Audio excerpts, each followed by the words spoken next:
Welcome to கலாஸ் கறிவேட். இன்றைக்கி நம்ம special என்னென்னா மஷ்ரூம் வச்சு ஈஸியான ஒரு மசாலா, ஸ்பைசி மசாலா தான் பண்ணியிருக்கிறோம். கரெக்டாக இந்த வீடியோ ஃபுல்லாக பார்த்து ட்ரை பண்ணி பாருங்கள். இது வந்து சப்பாத்தி, தோசை, சாதம், ஆப்பம் எல்லாத்துக்கூடையும் சாப்பிட்றதுக்கு ரொம்ப அருமையாக இருக்கும். ஈஸியாக பண்ணி முடிச்சிடலாம். ஓகே, இப்போ நான் எடுத்து காட்டுறேன் பாருங்கள். திக்காக பார்த்திங்களா மசாலா அவ்வளோ அருமையாக நமக்கு கிடச்சிருக்கு. நல்ல டேஸ்ட்டாகவும் இருக்கும். இப்போ இது எப்படி பண்ணுறதுங்கிறது பார்க்கலாம் வாங்க. நாம் அந்த ஸ்பைசியான மஷ்ரூம் மசாலா பண்ணுறதுக்காக நான் வந்து 200 கிராம் எடுத்துருக்கிறேன். நீட்டாக வாஷ் பண்ணி வச்சுருக்கிறேன். இப்போ வந்து உங்களுக்கு இதுக்கு மேலே உள்ள இப்படி தோல் எடுக்கணும்னா நீங்கள் அப்படியே எடுத்துக்கலாம். பார்த்தீங்களா, இந்த மாதிரி நம்ம எடுக்கும்போது இந்த மாதிரி வரும். இல்லை நீங்கள் எடுக்காமலும் அப்படியேவும் சேர்க்கலாம், ஒன்றும் பிரச்சனை இல்லை. இது எடுத்தால் அதில் உள்ள அந்த ஒரு வழுவிழுன்னு இருக்கும் அதுக்கு மேலே, அது பார்த்தீங்களா, இந்த மாதிரி எடுத்துக்கலாம். எடுக்காமே நம்ம சேர்த்துக்கலாம், ஒன்றும் பிரச்சனை இல்லை. இந்த பார்ட் வந்து நம்ம இதே மாதிரி இதை கட் பண்ணி சேர்த்துக்கலாம். சின்னதாக இருந்தால் இப்படியே சேர்த்துக்கலாம். ஓகே, நான் எல்லாத்தையுமே இந்த மாதிரி பண்ணிடுறேன். அப்போ நான் அது வந்து நீட்டாக இந்த மாதிரி கட் பண்ணி வச்சுருக்கிறேன். இது கூட வந்து நாம் இப்போது 2 பெரிய வெங்காயம் நான் இந்த மாதிரி கட் பண்ணி வச்சுருக்கிறேன், அதை சேர்க்குறேன். அப்புறம் வந்து இது கூட 2 பச்சை மிளகாவும் இந்த மாதிரி கட் பண்ணியிருக்கிறேன், அதையும் சேர்த்துறேன். இதில் வந்து நாம் இனி 2 டேபிள் ஸ்பூன் தயிர் சேர்க்க போகிறோம். 2 டேபிள் ஸ்பூன் சேர்த்துடலாம்.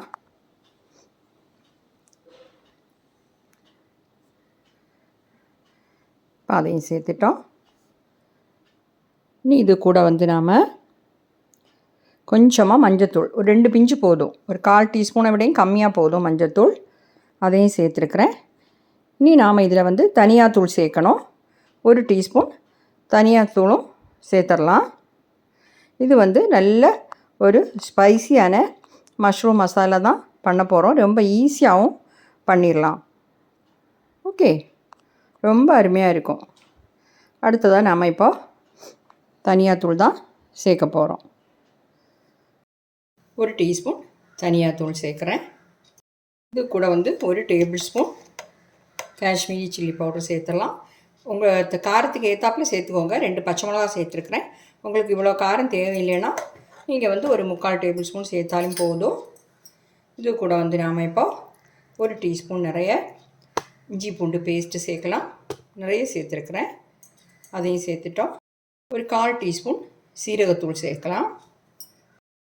கொஞ்சமாக உப்பு சேர்த்துடலாம். உப்பு வந்து பார்த்துட்டு திரும்பி வேணால் சேர்த்துக்கலாம். நான் ஒரு 1/2 டீஸ்பூன் தான் சேர்த்துருக்கிறேன். எல்லாத்தையுமே நல்லா மிக்ஸ் பண்ணிடலாம். எல்லாத்தையுமே மிக்ஸ் பண்ணி வச்சுட்டேன். நம்ம பண்ணிட வேண்டியது தான். அதுக்காக ஒரு பேன் சூடு பண்ண வச்சுருக்கிறேன். ஒரு 2 டேபிள் ஸ்பூன் எண்ணெய் சேர்த்துடலாம். சூடாகட்டும். எண்ணெய் வந்து சூடாகிடுச்சு. ஒரு பே லீஃப் போட்டுடலாம், ஒரு பீஸ் பட்டை, அப்புறம் வந்து 3 ஏலக்காய், 3 கிராம்பு, இதையும் போட்டுறேன். இப்போ இது கூட வந்து நாம் எடுத்து வச்சுருக்கக்கூடிய இந்த மஷ்ரூம் மிக்ஸு இதில் போட்டுடலாம்.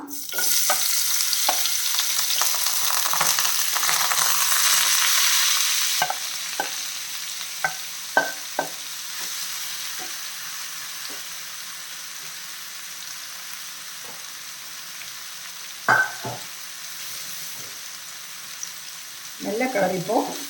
ஹை ஃப்ளேமில் ஒரு 5 நிமிஷம் இந்த மாதிரி வச்சுக்கோங்க.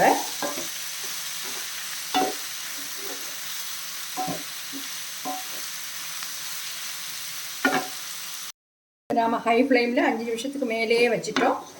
இனி வந்து லோ ஃப்ளேமில் ஒரு 10 நிமிஷம் வச்சுக்கலாம். நல்லா எல்லாமே வெந்துடும். இந்த வெங்காயத்தை வேணால் உங்களுக்கு ஃப்ரை பண்ணிட்டும் சேர்த்துக்கலாம். ஓகே, மூடி வச்சிடுறேன். இடையில திறந்து பார்த்து கிளறி விட்டுப்போம். நான்ஸ்டிக் பேன் ஆனாலும் பிரச்சனை இல்லை. நீங்கள் வேறு ஏதாவது பேனில் வைக்கிறதா இருந்தால் இடையில திறந்து பார்த்து கிளறி விட்டுக்கோங்க. சால்ட் வந்து செக் பண்ணிக்கோங்க. இப்போ பாருங்கள், திறந்து பார்க்கலாம். இப்போ நான் லோ ஃப்ளேமில் வச்சு ஒரு 15 நிமிஷம் வரைக்கும் ஆயிடுச்சு. ஏன்னா நம்ம வெங்காயம் வந்து கொஞ்சம் பெருசாக கட் பண்ணி போட்டிருந்தோம். நீங்கள் கொஞ்சம் பொடி பொடியாக கட் பண்ணி போட்டிங்கன்னா சீக்கிரமாக ரெடி ஆகிடும். ஒரு 10 நிமிஷத்துலேயே ரெடி ஆகிடும். அது மட்டும் இல்லாமல் உங்களுக்கு வேணும்னா நீங்கள் இந்த வெங்காயத்தை ஃப்ரை பண்ணி இதில் சேர்க்கலாம். இல்லைன்னா நீங்கள் நல்லா வதக்கிட்டும் இது கூட சேர்க்கலாம். ஆனால் இது வந்து ஈஸியான மெத்தட். பாருங்கள், எல்லாமே நல்லா தான் இருக்குது.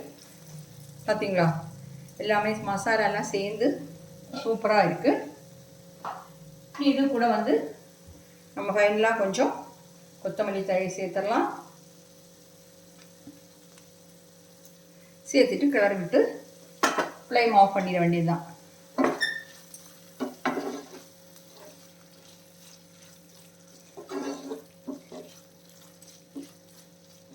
இப்போ நான் வந்து ஃப்ளேம் ஆஃப் பண்ணிடுறேன். பாருங்கள், ஸ்பைசியான ஈஸியான மஷ்ரூம் மசாலா சூப்பராக ரெடி ஆகிடுச்சு. கரெக்டாக நீங்கள் ட்ரை பண்ணி பாருங்கள். அப்போ என்னுடைய இந்த வீடியோ எல்லாருக்கும் பிடிச்சிருக்கும்னு நினைக்கிறேன்.